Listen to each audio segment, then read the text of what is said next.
ഞാൻ അങ്ങനെ തന്നെയായിരിക്കും. നിങ്ങൾക്ക് നര ബാധിക്കുമ്പോഴും ഞാൻ നിങ്ങളെ വഹിക്കും. ഞാൻ നിങ്ങളെ സൃഷ്ടിച്ചു, നിങ്ങളെ വഹിക്കും, ചുമലിലേറ്റി രക്ഷിക്കുകയും ചെയ്യും. ആരോട് നീ എന്നെ സാദൃശ്യപ്പെടുത്തും? ആരാണ് എനിക്ക് തുല്യൻ? ആരോട് നീ എന്നെ തുലനം ചെയ്യും? എനിക്ക് സമനായി ആരുണ്ട്?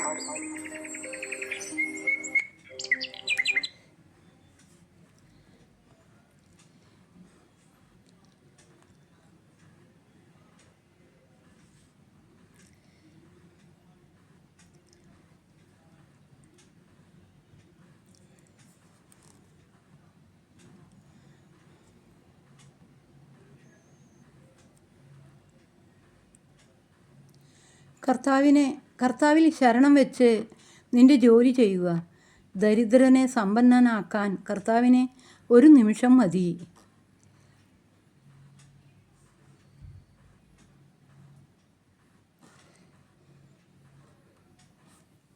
ഉള്ളം കൈയിലെടുത്ത ഒരു വിത്തിനെ നോക്കി ഇതിലൊന്നുമില്ല എന്ന് പറയാൻ എളുപ്പമാണ്.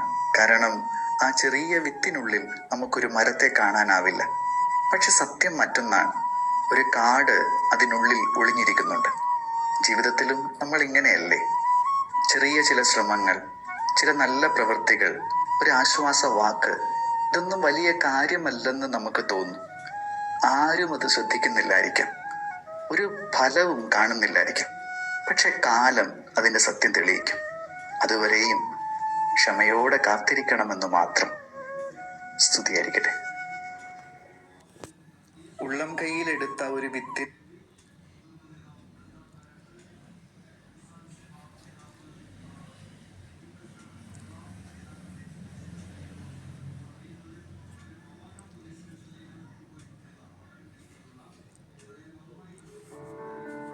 ഞങ്ങൾ താമസിക്കുന്ന ഫ്ലാറ്റിന്റെ ചുമരിലെ ഫ്രെയിം ചെയ്ത് തൂക്കിയിട്ടിരിക്കുന്ന ഈ ഒരൊറ്റ ഫോട്ടോയേ ഉള്ളൂ.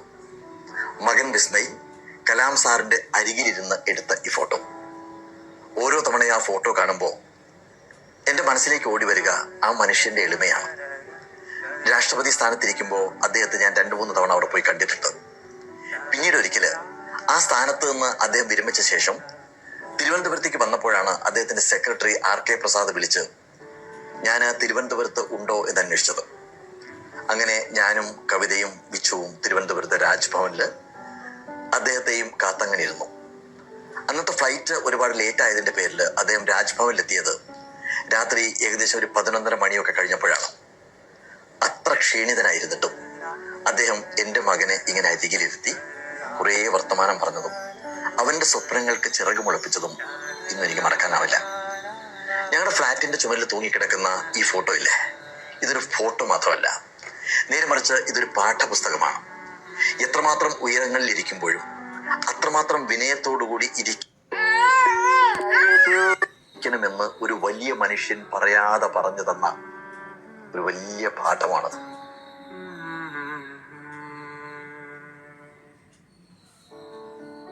ഞങ്ങൾ താമസിക്കുന്ന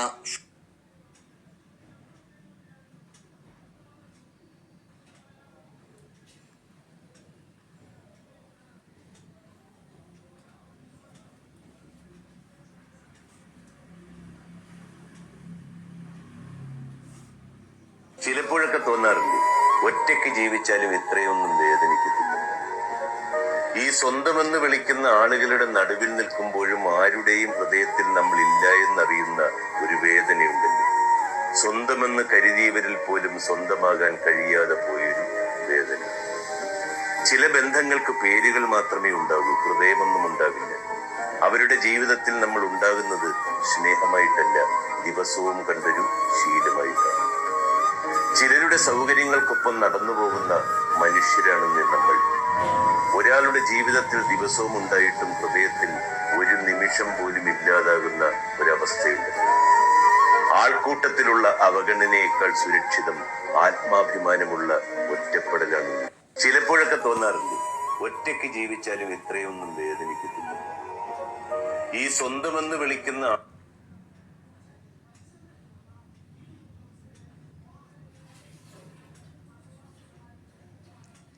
ഒരു വലിയ പിശുക്കന്റെ വീട്ടിലേക്ക് പെട്ടെന്ന് കുറച്ച് അതിഥികൾ വന്നു. അയാൾ ആകെ ചിന്താക്കുഴപ്പത്തിലായി. എന്റെ 1 മാസത്തേക്കുള്ള ഭക്ഷണ സാധനങ്ങൾ ഇന്ന് 1 ദിവസം കൊണ്ട് ഇവർ തീർക്കുമല്ലോ. അയാൾ ഭാര്യയുമായി ചേർന്ന് ഒരു പദ്ധതി ഇട്ടു. അതിങ്ങനെയായിരുന്നു: ആദ്യം എല്ലാവർക്കും ഓരോ ചപ്പാത്തിയും അല്പം കറിയും വീതം നൽകണം. കുറച്ചു കഴിഞ്ഞ് മടങ്ങി വന്ന് ഇനിയും വേണമോ എന്ന് ചോദിക്കണം. ബാക്കി ഞാൻ നോക്കിക്കൊള്ളാം. പദ്ധതി അനുസരിച്ച് ഭക്ഷണം വിളമ്പി. ഓരോ അതിഥിയുടെയും പാത്രത്തിൽ അല്പം കറിയും ഓരോ ചപ്പാത്തിയും വീതം. എല്ലാവരും ഭക്ഷണം കഴിക്കാൻ തുടങ്ങി. വിശുക്കനും അവരോടൊപ്പം കൂടി. ഓരോരുത്തരും ആ ചപ്പാത്തി കഴിച്ചു കഴിഞ്ഞപ്പോൾ വിശുക്കന്റെ ഭാര്യ വീണ്ടും എത്തി ഇപ്രകാരം ചോദിച്ചു: ഓരോ ചപ്പാത്തിയും അല്പം കറിയും കൂടി എടുക്കട്ടെ? നേരത്തെ തീരുമാനിച്ചതനുസരിച്ച് അവർ ആദ്യം തന്റെ ഭർത്താവിനോട് തന്നെയാണ് ചോദിച്ചത്. വിശുക്കൻ ഉടനെ ഇപ്രകാരം മറുപടി പറഞ്ഞു: അയ്യോ, വേണ്ട വേണ്ട, ഇന്നത്തെ ഭക്ഷണം വളരെ രുചികരമായിരുന്നു. അതുകൊണ്ട് തന്നെ വയർ നിറഞ്ഞു. ഇനിയും കഴിക്കാൻ നായ്ക്കൾക്ക് മാത്രമേ കഴിയൂ. ഈ കഥ സാങ്കല്പികമാണെങ്കിലും ജീവിതത്തിൽ ഇതിലും വലിയ പിശുക്കന്മാരുണ്ടെന്നത് സത്യമാണ്. ഒരു വലിയ പിശുക്കന്റെ വീട്ടിലേക്ക് പെട്ടെന്ന്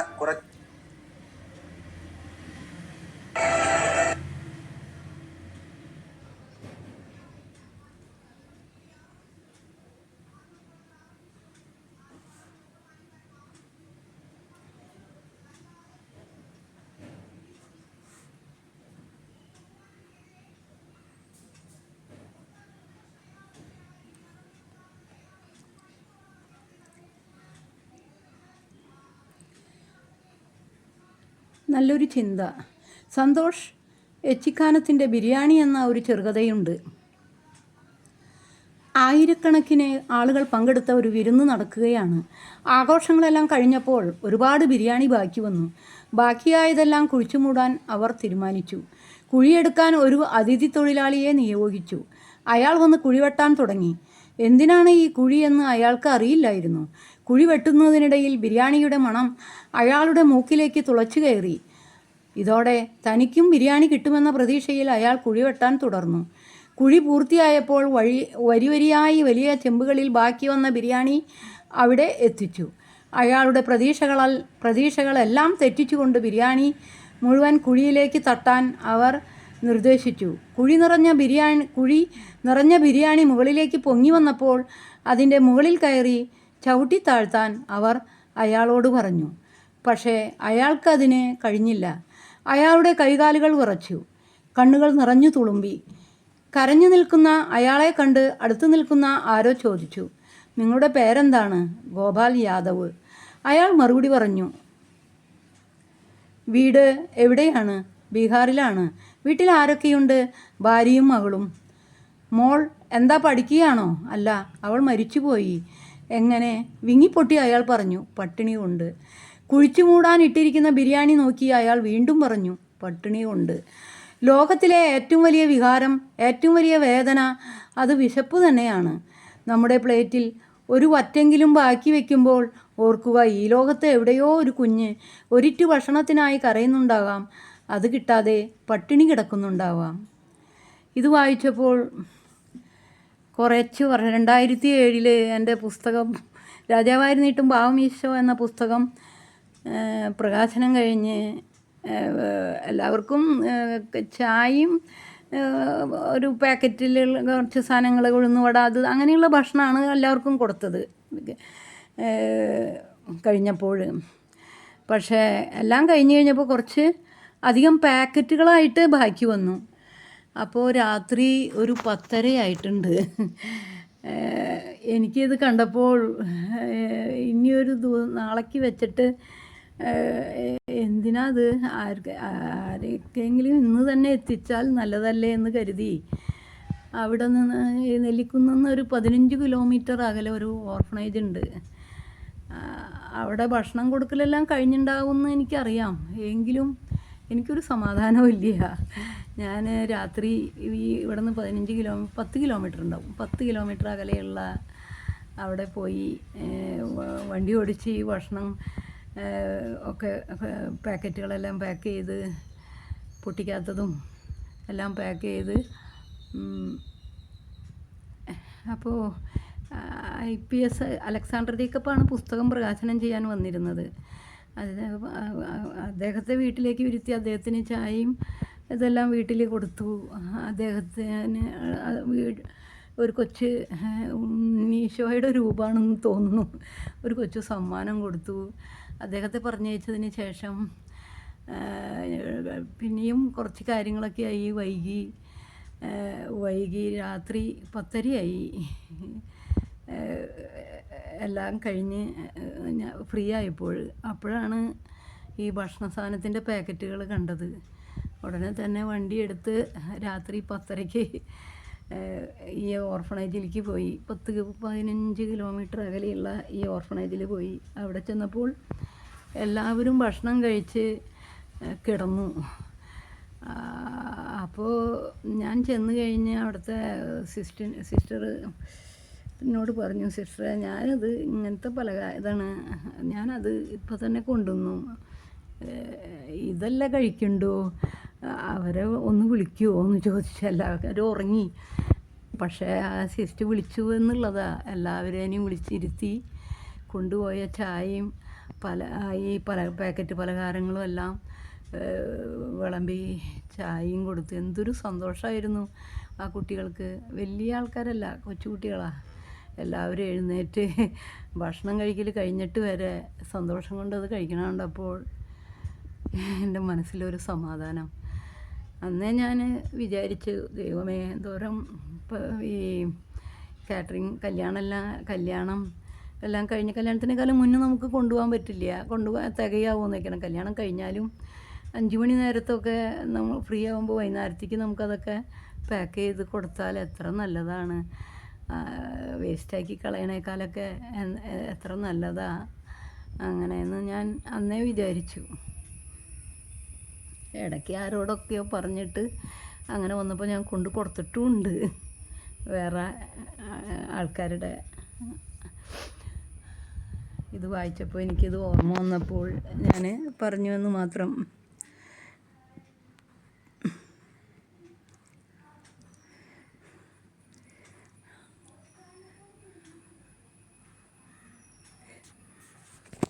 അച്ഛേ, ഒരു കാര്യം ചോദിക്കട്ടെ. എനിക്കിടയ്ക്ക് എന്തൊക്കെ ഉണ്ടെങ്കിലും ഒരു മൂഡ് ഔട്ട് ആയിരിക്കും. അപ്പൊ എപ്പോഴും സന്തോഷമായിരിക്കും, എന്താ ചെയ്യാ? ഇതേ ക്വസ്റ്റ്യൻ തന്നെ പണ്ടൊരു സന്യാസി ഗുരുവിന്റെ അടുത്ത് അയാളുടെ ശിഷ്യൻ ചോദിച്ചു. എപ്പോഴും എനിക്ക് സന്തോഷമായിട്ടിരിക്കാൻ, എനിക്ക് ഒരുപാട് സാധനങ്ങളുണ്ട് ജീവിതത്തില്, എല്ലാ കാര്യങ്ങളും ഉണ്ട്, പൈസയുണ്ട്, എല്ലാം ഉണ്ട്, സുഖമായിട്ടിരിക്കാണ്, പക്ഷെ എനിക്ക് എപ്പോഴും സന്തോഷമില്ല, എപ്പോഴും സന്തോഷം കിട്ടാൻ എന്താ ചെയ്യാൻ ചോദിച്ചു ഗുരു. അപ്പൊ ഗുരു പറഞ്ഞു, വൈകുന്നേരം വന്നാൽ മതി, ഞാൻ പറഞ്ഞുതരാ പറയും. വൈകുന്നേരം ഇയാളത് കേൾക്കാൻ വേണ്ടിയിട്ട് ഗുരുവിന്റെ അടുത്ത് പോയപ്പോൾ ഗുരു വീട്ടിന്റെ പുറത്തിരുന്നിട്ട് എന്തോ തപ്പിക്കൊണ്ടിരിക്കണം, അയാളുടെ ഗാർഡനിൽ പുറത്ത്. അപ്പൊ ഇയാൾ ചോദിച്ചു, എന്താ തിരയണ ചോദിച്ചപ്പോൾ എൻ്റെ പെട്ടിയുടെ ചാവി കളഞ്ഞു പോയി, അപ്പൊ ഞാൻ അത് തപ്പിക്കൊണ്ടിരിക്കണം പറയും. എന്നാൽ ഞാനും കൂടാന്ന് പറഞ്ഞിട്ട് ഇയാളും കൂടും. എന്നിട്ട് കുറേ നേരം തപ്പും, 1 മണിക്കൂർ അത് ഗാർഡൻ മുഴുവൻ പരതും, ഇത് എവിടെയും കിട്ടില്ല കേട്ടോ. ലാസ്റ്റാണ് ഇയാളെ ചോദിക്കുക, ഗുരു എവിടെ ഇത് പോയത് ചാവി ചോദിച്ചപ്പോ അത് വീട്ടിനുള്ളിൽ വെച്ച് തന്നെയാണ് കളഞ്ഞു പോയത് പറയും. അപ്പൊ ഇയാൾ പറയും, എന്ത് മണ്ടരാ നിങ്ങള്, വീട്ടിന്റെ ഉള്ളില് ആണ് ചാവി പോയത്, അവിടെയല്ലേ തപ്പണ്ട്, ഞാൻ പുറത്തു വന്ന് തപ്പിയിട്ട്. അപ്പൊ അത് ഉള്ളില് ഭയങ്കര ഇരുട്ടായിരുന്നു, അപ്പൊ പുറത്ത് നല്ല വെളിച്ചമുണ്ട്, അതുകൊണ്ട് ഞാൻ പുറത്തു വന്ന തപ്പണത്. അയാള് പറഞ്ഞതിനുള്ള ആൻസറാണ് അയാൾ കൊടുത്തത്. നമ്മള് പുറത്തുനിന്നുള്ള എന്തൊക്കെ സാധനങ്ങൾ കിട്ടിയാലും ചിലപ്പോൾ നമുക്ക് സന്തോഷമാവില്ല, കാരണം നമ്മുടെ സന്തോഷം നമ്മുടെ ഉള്ളിൽ തന്നെ ഇരിക്കണം. മനസ്സിലായില്ലേ? നമ്മളെ ഹാപ്പിനെസ് നമ്മൾ സ്വയം കണ്ടെത്തണം. നമ്മൾ പുറത്തൊന്നും സാധനങ്ങൾ, എന്തെങ്കിലും കാറ് വാങ്ങിയിട്ടോ വീട് വാങ്ങിയിട്ടോ കുറെ പൈസ ഉണ്ടാക്കിയിട്ടോ വലിയ ജോലി കിട്ടിയതുകൊണ്ടോ വലിയ നല്ല ആളെ കല്യാണം കഴിച്ചുകൊണ്ടോ ഒന്നും നമുക്ക് ചിലപ്പോൾ സന്തോഷം.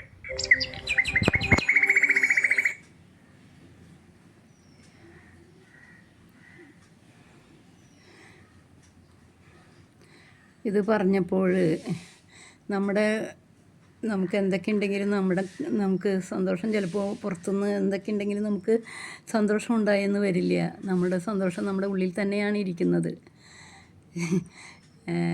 ചാവി കാണാതെ ഗുരു പുറത്ത് വെളിച്ചമുള്ളത് കൊണ്ട് പുറത്ത് അന്വേഷിച്ച് വീടിൻ്റെ അകത്ത് പോയ ചാവിയെ കാണാതായ താക്കോലിനെ പുറത്ത് വെളിച്ചമുണ്ടെന്നും പറഞ്ഞ് തിരയാൻ പോയത്. ഈ കഥ പറയുമ്പോൾ ഞാൻ ആലോചിക്കുകയാണ്, എനിക്ക് പാട്ടിൻ്റെ ABCD അറിയില്ലെങ്കിലും ഇടയ്ക്കിടയ്ക്ക് കരോക്കൊക്കെ വെച്ച് ഒരേ പാട്ട് പാടുമ്പോൾ എൻ്റെ മനസ്സിന് എന്തെന്നില്ലാത്ത ഒരു സന്തോഷമാണ്. പാട്ട് ചിലപ്പോൾ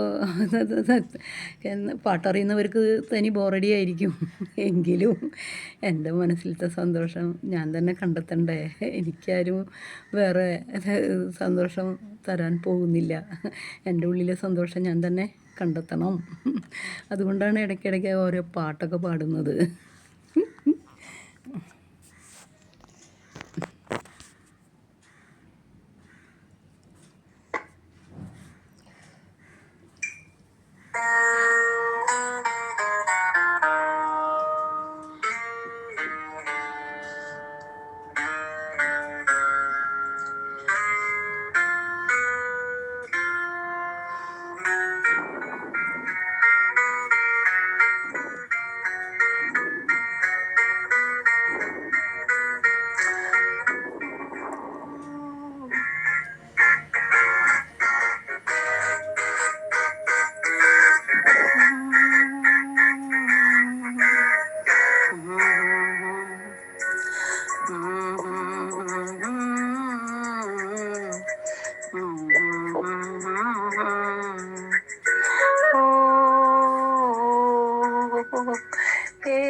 फूलों का तारों का सबका कहना है, एक हजारों में मेरी बहना है, सारी उम्र हमें संग रहना है।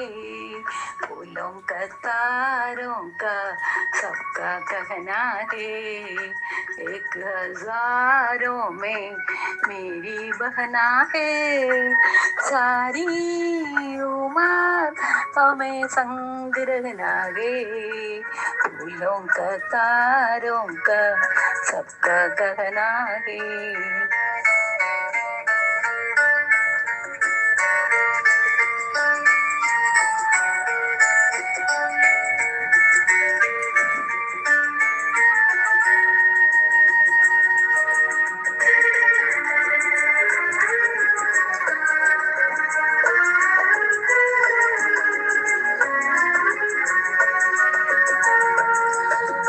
जब से मेरी आंखों से हो गई तू दूर, तब से सारे जीवन के सपना गए चूर।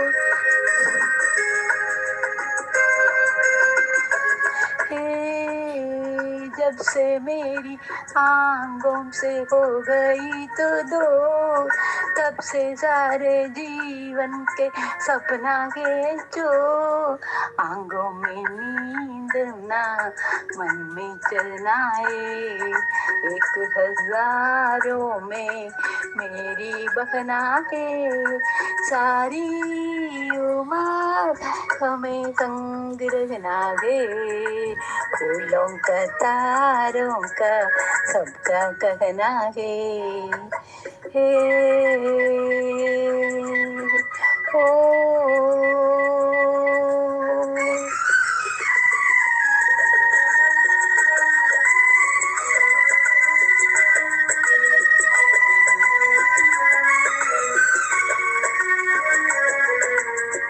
देखो हम तुम दोनों गे एक डाली की फूल, मैं ना बोलो तू कैसे मुझको गई भूल।